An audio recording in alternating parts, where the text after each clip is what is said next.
आपको मेरी यह प्रेम कहानी थोड़ी फिल्मी लगेगी। मैंने उनको कभी नहीं देखा था और न ही कभी विदेश जाने का सपना देखा था। मैं तो बस आगे पढ़ना चाहती थी, लेकिन मेरे माँ पिताजी मेरी शादी करवाना चाहते थे। एक दिन मैंने गुस्से में कह दिया कि अगर आप लोग मुझसे इतना ही परेशान हो तो आप मेरी शादी कर दो, लेकिन मेरी एक शर्त है कि आप इंडिया की छोड़ किसी दूसरे देश में कर दो, ताकि मैं आप लोगों से कभी भी ना मिल सकूं। जैसे ही मैंने हाँ कहा, अगले दिन हमारे घर एक बुआजी एक रिश्ता लेकर आ जाती हैं, और वो भी विदेश से। मैंने लड़के के बिना जाने समझे गुस्से में हाँ कर दी, और तो और मैंने फोटो देखना भी ठीक नहीं समझा।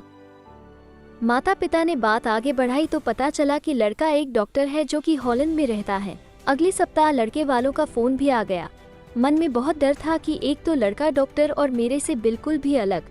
मैं कहा पत्रकारिता की डॉक्टर और वो दिमाग का डॉक्टर, दोनों का कोई भी मेल नहीं था। ये सब के बावजूद मैंने बिना देखे हाँ कर दी थी।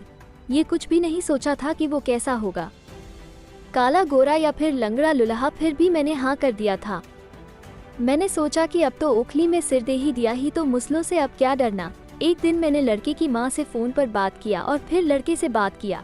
जब उसने पहली बार मुझे फोन पर हेलो बोला, वैसे ही उसने मुझे अपने अंदर वशीभूत कर लिया। आगे उसने क्या बोला या कहा मैंने सुना ही नहीं। उसकी आवाज़ सुनते ही जैसे मेरे मन का डर पूरी तरह से छूमंतर हो गया और मुझे उसी समय से उससे प्यार हो गया।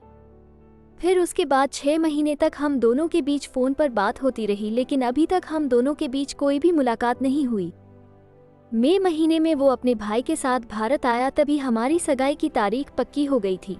सगाई से एक दिन पहले मैंने उन्हें देखा, पर शर्म और संकोच के मारे मुंह से कुछ बोल भी नहीं पाई। वो जैसे मेरे मन की बात समझ गया था। उसके बाद उसने सबसे पहले मेरे भाई से बात किया और फिर मुझसे। उस एक फ़ोन की बात से हमारा प्यार का सिलसिला ऐसा शुरू हुआ कि वह आज हमारी शादी के 10 वर्ष हो जाने पर भी कायम है। आज हमारी 2 प्यारी बेटियां हैं जो बिना कहे समझ जाती है।